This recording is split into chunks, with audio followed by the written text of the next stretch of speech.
started my day going to the gym and nagpapawis na.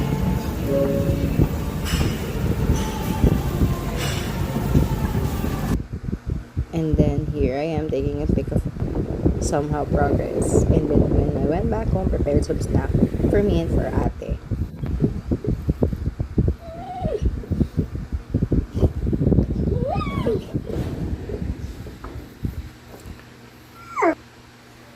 I had to prepare lunch because I have to take them to the kids as well. At gusto ko nila mainit yung baon nila.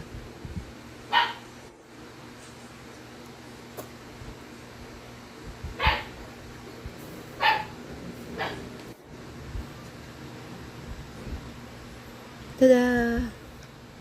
Hopefully they like it. Medyo juicy ang mga palette ng mga anak ko. And then we went, after namin sila sinundo, punta muna kami sa mall because I have to do some checking. And I had to get the bills. Also, it's very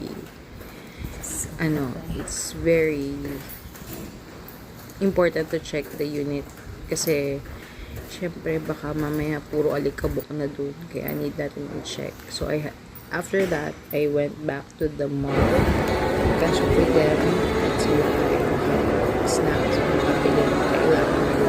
Sobrang happy Kulit. sila. Ito yung makulit eh. Kulit. And Ito yung then, makulit din. so Kulit. ganap, di na nakapag-camera. Here I am.